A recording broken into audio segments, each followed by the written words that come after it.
Good morning mga kakumpare.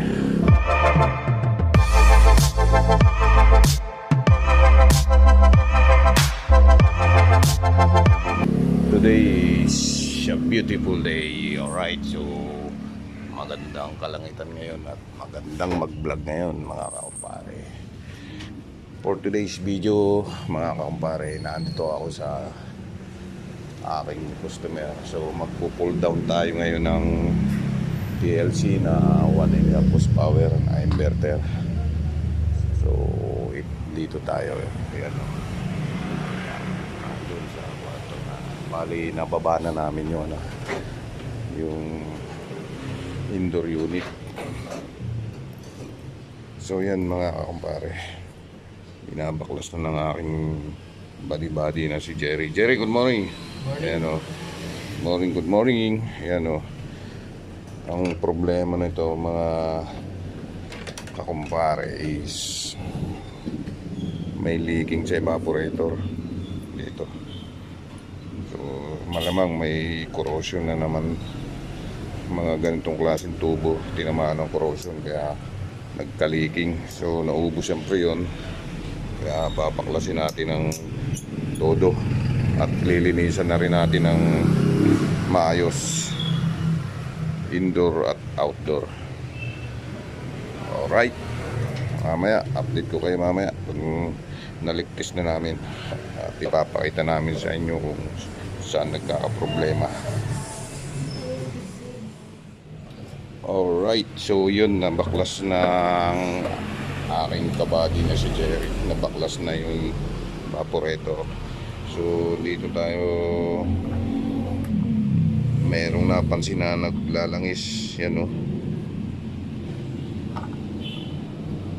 malamang dyan tumaan yung freon, dito may leaking. So check pa rin natin yan ng maayos. Kakarga natin ng pressure. So kargahan natin siya ng mga 350 PSI, tapos sinubog natin sa tubig para ma-sureball natin kung saan nagbi-leaking at iinangan natin ng maayos. Alright, so yun, baklas na lahat. So kukuhanin ko na rin yung pressure washer para maglinis na rin tayo ng outdoor.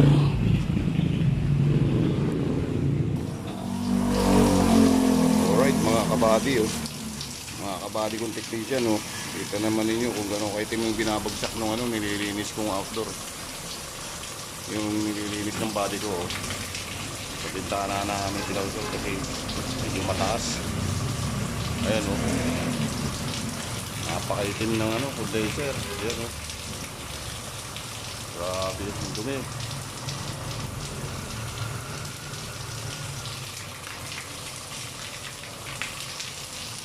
Grabe, parang pusit yung kulay ng tubig. Sobrang dumi. Ayan, nagbaklas na namin. Susunod naman namin yan yung evaporator. Yung ating pang ginagamit pang karawas yan para malakas yung pressure talaga na binubuga. Alright, siyempre mga kabady kong technician, huwag yung kakalimutan hindi pabombahan ng pressure washer yung ating drainage yan,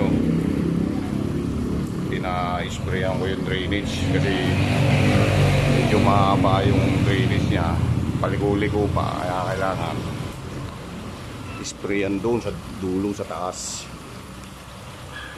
Ayan, so maganda na ang daloy,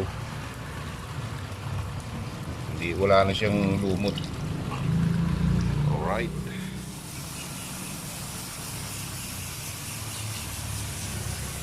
ang ating evaporator naman ang ating pinapalinis sa ating kabady. Yan, number 1 yan, kailangan malinis na malinis.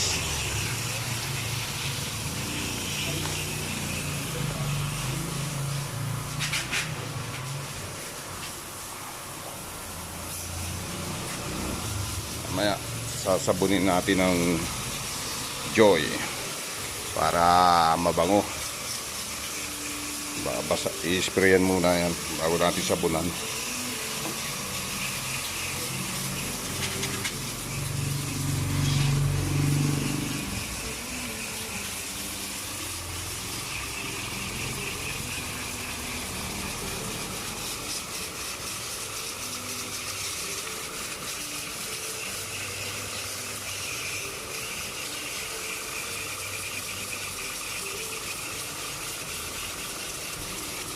Ay, shoutout nga pala sa aking kaibigan na technician na si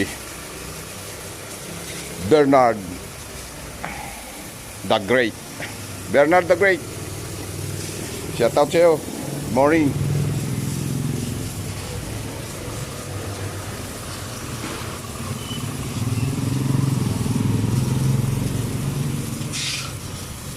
Yan. So, kailangan malinis na malinis ang filter, siyempre.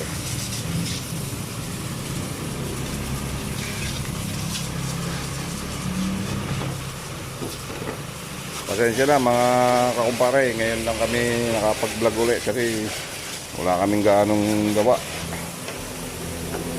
Napaka-ulan ngayon, medyo hindi mainit kaya walang gaanong nagpapa-service ng mga cleaning.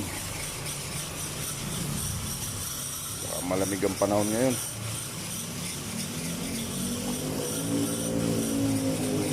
Siyempre, shoutout na rin sa mga customer ko sa darating na summer. Alright, kita-kita ulit tayo mga ka-customer ko dyan sa darating na summer.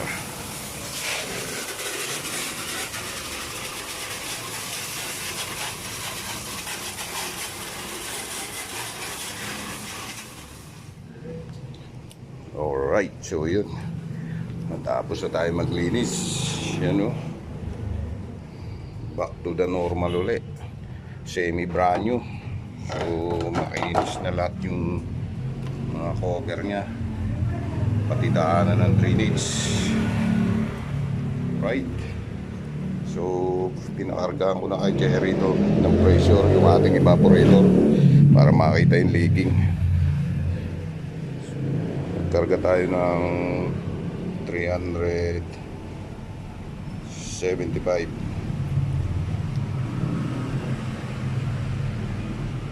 So dito ko na-detect na may leaking. I-check natin sa tubig.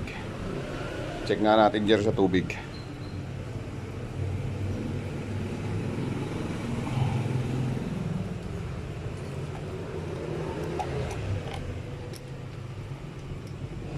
Meron tayo ditong isang timbang tubig. Ilubog natin dito.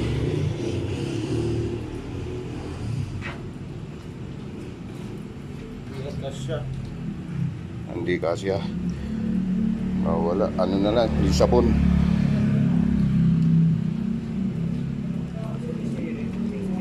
Dito. Ayun o.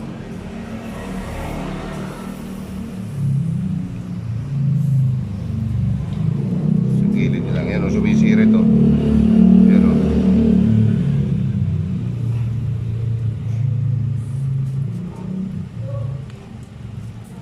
Ayan o, hindi maligtis ng maayos kasi malakas yung pressure eh. Yan o, malakas ang sirit nya.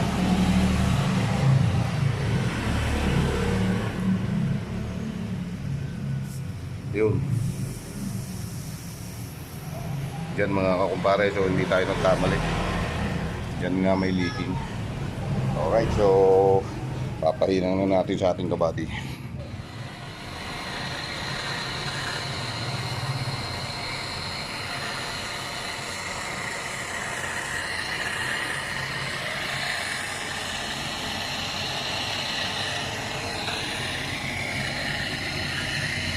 Alright.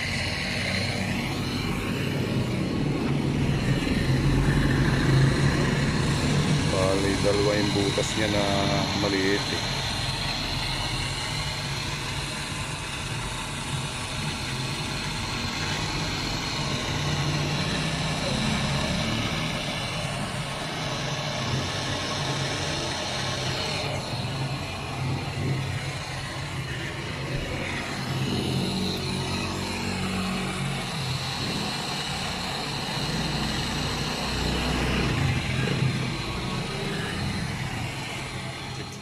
natin yung hininang natin kung okay na.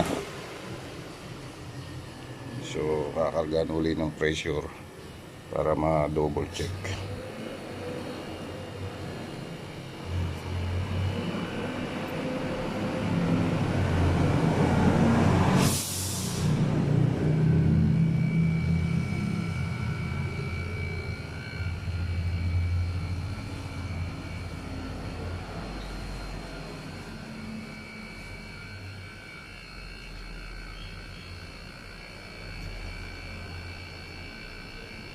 Ganyan lang po mga kakumpare, mga kabady kong technician. Simple lang pagligtis niyan.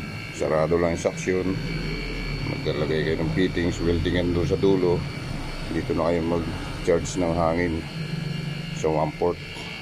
Direct na yan.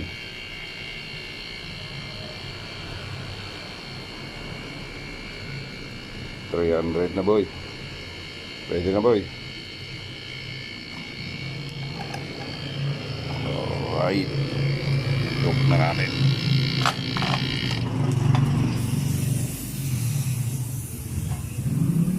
Check, check, double check ang hinang.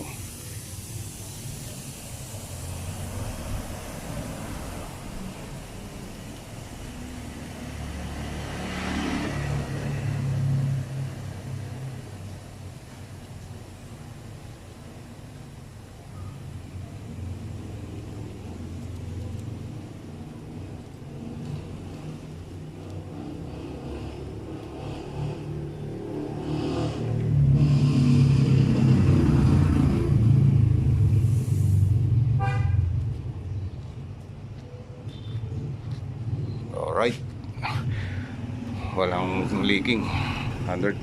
Doon sa hinang natin wala na.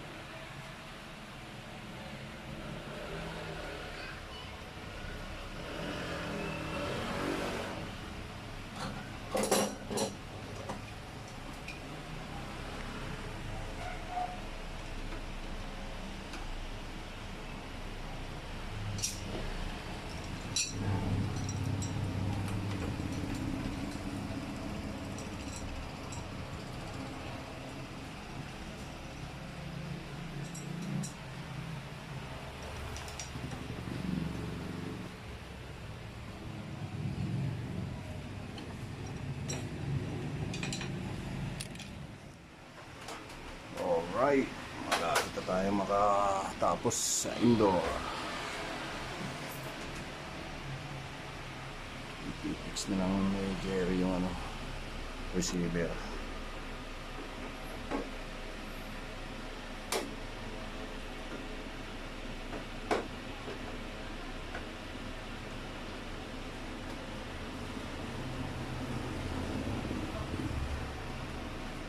Alright, nakatap na yung ating lahat ng wiring pati sa breaker.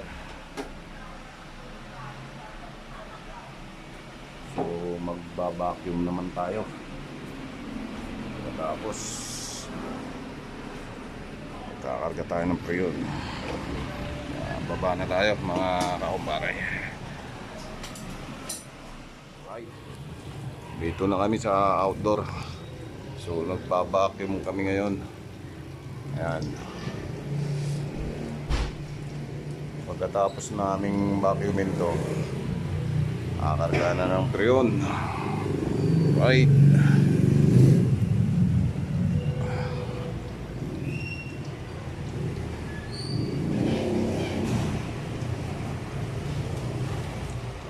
karga na tayo ng preyon mga kakumpare. Yan, bandar na yung unit.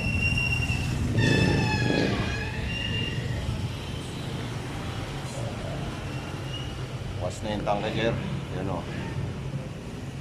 kakarga na ng preyon.